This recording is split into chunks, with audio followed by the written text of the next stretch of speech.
Greetings and welcome to Medical History and Physical Examination 630. Now this course is going to introduce you to the art of eliciting pertinent medical histories and performing focused physical examinations based on that history.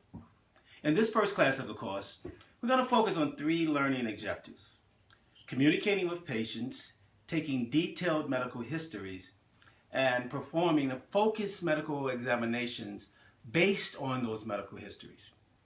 Now, communicating with patients is the jewel. It's the most important aspect of your entire interaction with your patients. The communication accommodation theory emphasizes the adjustments that people do while communicating.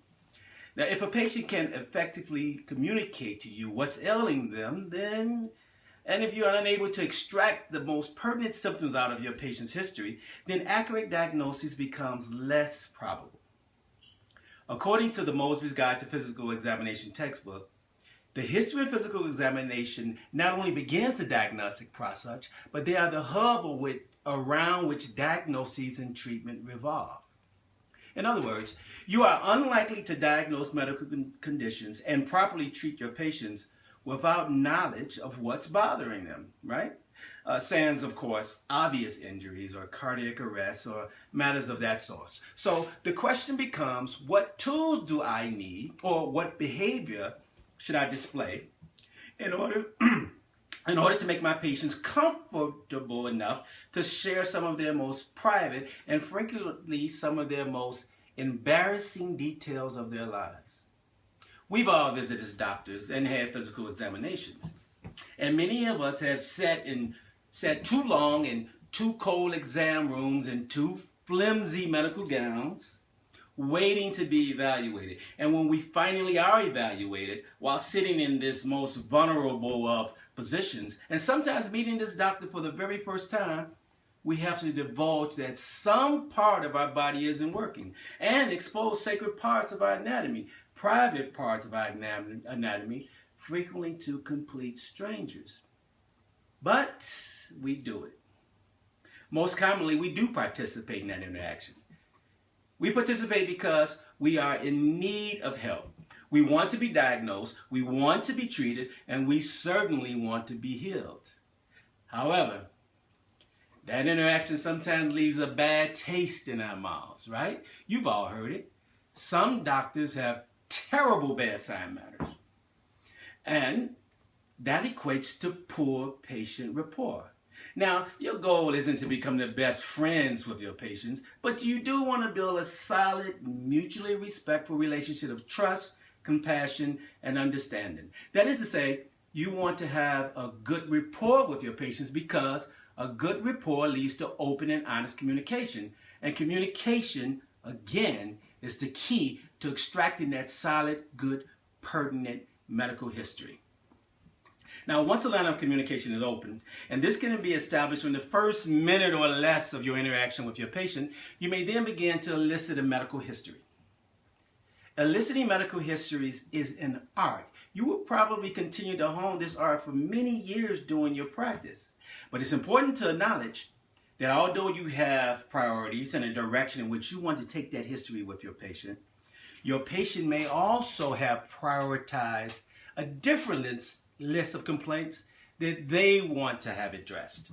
Therefore, it's always wise to make the initial dialogue about the patient.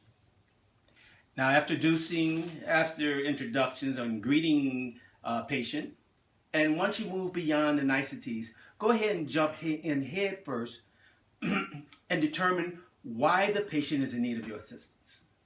Why did the patient come to see you? Why did the patient interrupt their busy daily lives, taking off from work or school, and probably driving some significant distance to be in your presence? Now, this can be accomplished in many ways. It's perfectly fine to ask the patient, "How may I help you?" It's also okay to ask, "What brings you in today?" or "What's troubling you?" or even something as simple as, "Hey, how are you doing?" What's important, this is the caveat, is to start with open-ended questions and move on to direct questions as you mentally narrow your developing differential diagnosis. Now, what does that mean? The reason that a patient may seek medical care is virtually limitless, right? Patients may have fallen prey to anything from asthma to zoster. Now, you will formulate a mental list of possible diagnoses from the time that you first become aware of a patient's medical complaint. Whether you get that knowledge by a notation in a triage note, directly from a nurse, or even from the patients themselves. And then you build on that diagnosis as the history taking progresses. What happens is this: as you continually question the patient, their answers cause diagnosis to either be ruled in, meaning that they become more and more feasible in your mind as their doctor, or ruled out, meaning that they become less and less likely in your mind as that doctor. Now, this dynamic continues throughout the history taking, and until a working diagnosis has been formulated. That so-called differential diagnosis is based on a series of pertinent questions that are created depending on a list of pertinent answers. Yeah. So pertinent questions are directed questions to the patient. The questions that are directed to the patient. They may be either negative or positive. Consider this. Think of a patient who reports to an urgent care center complaining of nausea and vomiting. A doctor interviewing the patient might ask the pertinent question, "Are you having any diarrhea?" It's important to understand that the patient's answer to this question will be pertinent to the differential diagnosis regardless of how the patient answers that question. If, for example, the patient answers, "No, I'm not having any diarrhea," that answer becomes a pertinent negative because the doctor now knows that those symptoms does not extend throughout the gastrointestinal tract, and that rules out the possibility of gastroenteritis. If, on the other hand, the patient answers, "Yes, I am having diarrhea," now the doctor knows that the source of the patient's symptoms does extend through the gastrointestinal tract, and the possibility of that gastroenteritis is ruled in, and that will be added to the differential diagnosis.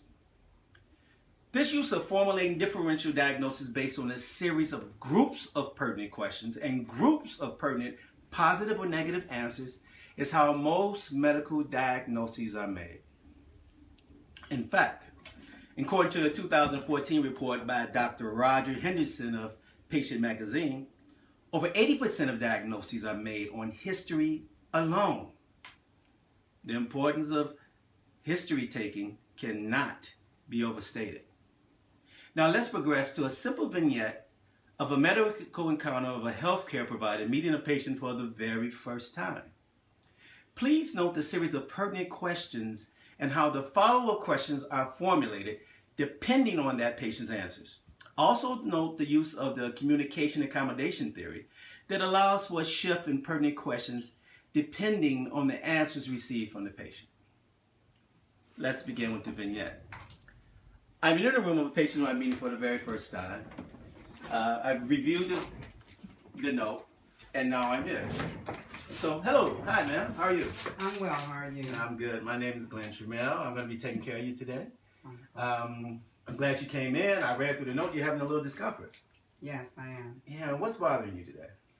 I've been having sinus drip, and I've been having headaches, and it's just been very uncomfortable. I've had sinus issues in the past, and it just seems to be more frequent now. It's bothering you right now. And you're having pain with that?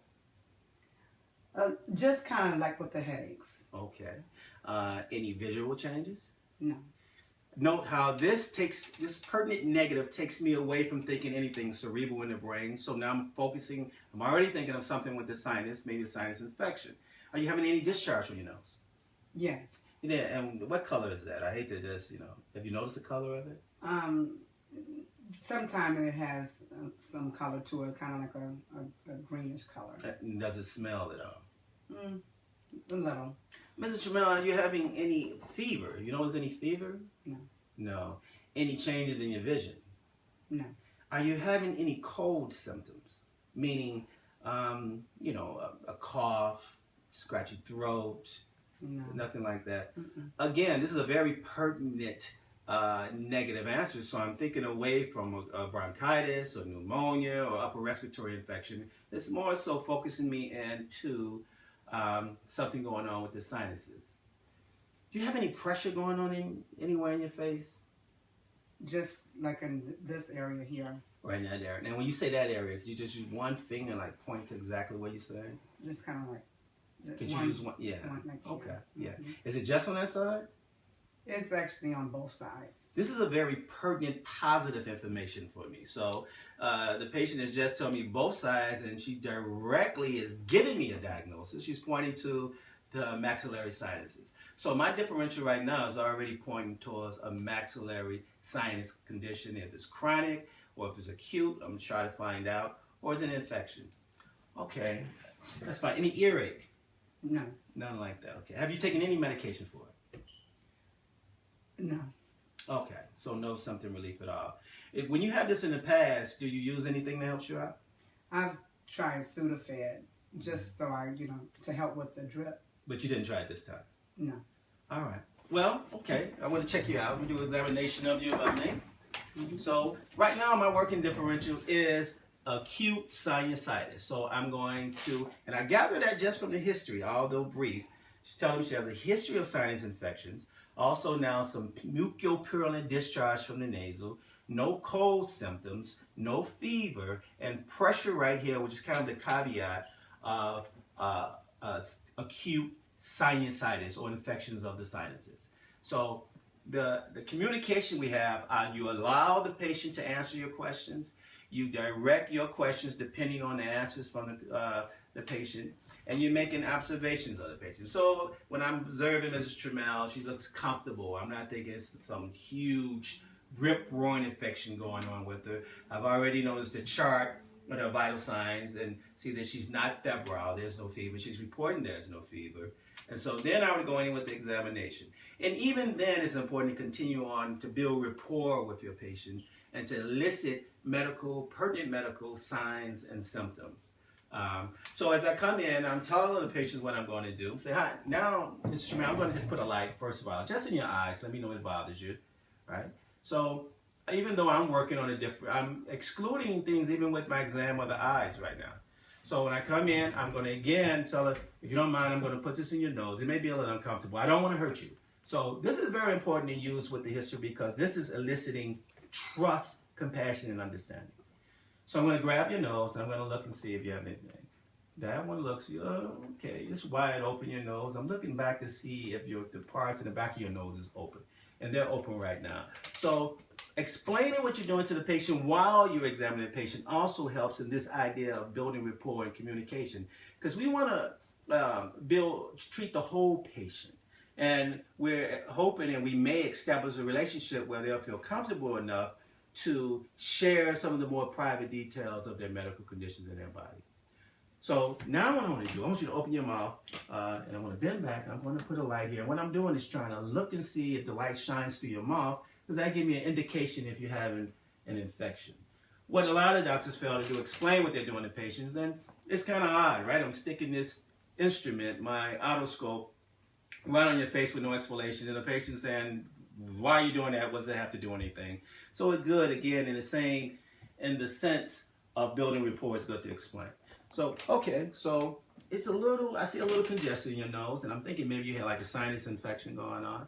So I'm going to just tap on your nose. This is going to help me see, does that hurt? I know it hurts that I'm hitting you, but do you feel anything more than that? No. Okay, what about on this side? No. Any pain right there? Okay, open your mouth for me. All right, say, okay. So after this exam, Mr. Trammell, I think you have this acute sinus infection. I'm going to, are you allergic to any medication? No. So we're going to write your prescription and get some medicine to help you out to get you some relief. The medication takes effects fairly well. I'm also going to give you some for pain and give you some to decongest yourself. You'll get the prescription from the nurse. And if you have any further problems, it doesn't work, and give it a day or two. Now, certainly if you start getting worse, call us. I'll always call you back. I'm going to leave you with my information. But give it a day or two before you should probably start having a relief of symptoms. Wonderful. Wonderful. You have any other questions for me? No. Is there anything I can do for you today? No. Okay, so you get your information. I'm going to do a little paperwork and get it all together, and the nurse will be right in with you. Thank you so much. You're welcome. Have a great day. So for this first class, that's the introduction to communicating with patients, eliciting pertinent medical histories, and forming a focused medical exam. We'll continue, have a slight break, and I'll continue on with another case presentation. Okay, thank you. You got it.